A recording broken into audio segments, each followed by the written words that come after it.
Hey guys, in this video I'm going to talk about what the flooding means for property prices in southeast Queensland. My name's Adam Panisi. I'm doing a fair few projects around the region, a couple of $100 million of end value, and what I think the market will do will be very different to what happened last time when Brisbane flooded. What's currently happening in the southeast corner is that properties are in huge undersupply, so rent has increased over the last 6 to 12 months. So has property values, a bit like everywhere else in Australia. The difference is that Brisbane, southeast Queensland, mostly Brisbane of all the pockets, is not only undersupplied, pressure on prices and rents, there's also been other increases happening elsewhere, but Brisbane hasn't had as big an increase. And this year is set to do, I believe, good double-digit figures in terms of price growth.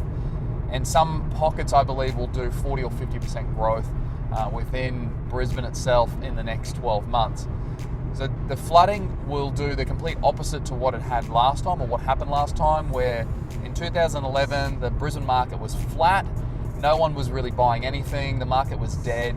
It was still in undersupply at that point in time, which is really odd, but you had APRA putting pressure on lending for sort of the first time, and the whole market Australia-wide was suppressed. We were still recovering from the global financial crisis. There wasn't a huge amount of investor sentiment, and the bank lending wasn't as loose and free as it is now. Although it is more difficult now to get a loan than what it has been over the last 10 years, it's still a lot looser than what it was in 2011.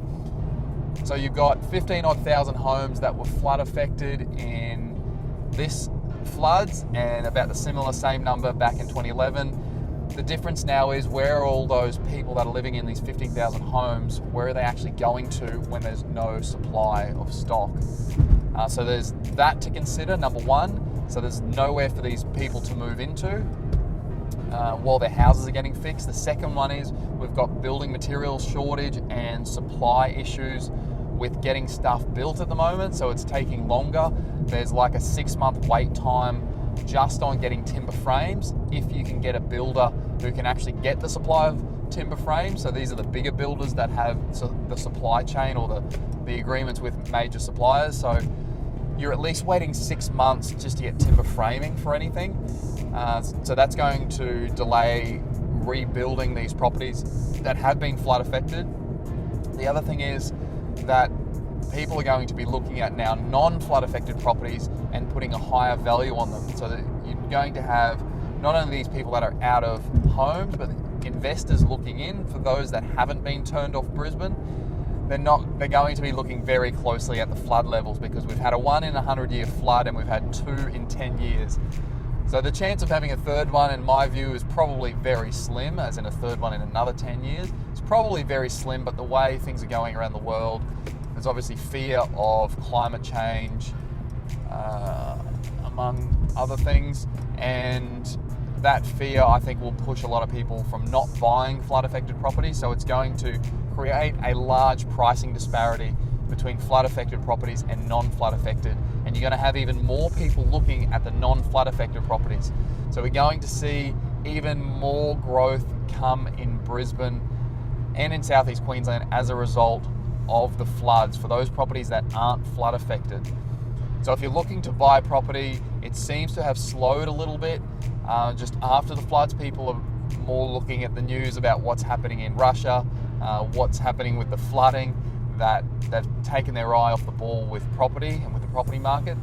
But I do expect that it will bounce back pretty hard and take up a lot of this lack of inquiry that's happened over the last 3-4 weeks, that sort of time frame when everything has been happening. Initially with the war, initially interest rates at the start of 2022, then you had the talk about the war, and then there's the actual war when they started invading. So you've kind of got all these things happening. We also have the elections, which will be middle of the year as well. So the property market always stays generally flat around elections normally. That's been my experience. So I think you've got about a window of 3 months. The market's still going to be moving in that time frame. So you've got a few months to get into the market if you're not already in it. If you're looking at getting into southeast Queensland, you've got a few months to get in pre-elections, and once everyone's realised that there's fewer properties, rental prices are going to increase and in areas that haven't been flood affected, and so are those properties for sale in non-flood affected areas. So keep that in mind.